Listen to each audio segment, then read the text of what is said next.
चलिए कान्हा की मैसेज लेते हैं। कान्हा आप लोग को क्या बताना चाह रहे हैं, कौन सा मैसेज देना चाह रहे हैं?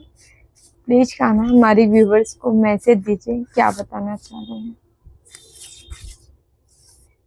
जब वे अपने कार्य में आनंद खोज लेते हैं तब वे पूर्णता को प्राप्त करते हैं। आप लोग के लिए मैसेज है, आपको जिस चीज में जो काम करने में आनंद आ रहा हो वही काम करिए। जबरदस्ती कोई काम मत करिए, जिसमें आनंद नहीं वो काम मत करिए। आनंद मतलब समझ रहे हैं, मन की संतुष्टि नहीं, शरीर की संतुष्टि नहीं, आपकी अंतरात्मा संतुष्ट हो रही है। वो जो मांग रही वो आप कर रहे हैं, समझ रहे हैं, वही काम आपको करने के लिए कहा जा रहा है। ऐसा कोई नहीं जिसने भी इस संसार में अच्छा कर्म किया हो और उसका बुरा अंत हुआ हो, चाहे वो इस काल में हो या आने वाले काल में।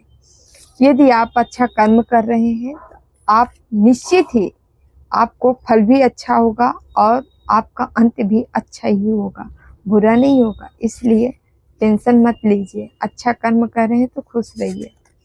एक मैसेज और लेंगे हम।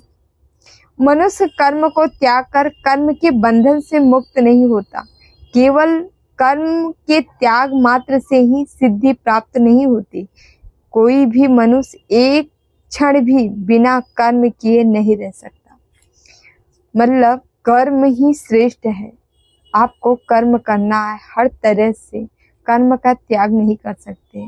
इसलिए भगवान कह रहे हैं आपको हर चीज कर्म को त्याग कर कर्म के बंधन से मुक्त नहीं होता। मनुष्य कर्म को त्याग कर कर्म के बंधन से मुक्त नहीं हो सकता।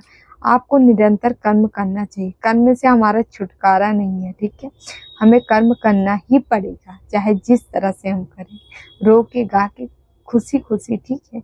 इसीलिए खुशी खुशी स्वीकार कर लीजिए अपना कर्म और करते जाइए। जय श्री कृष्ण।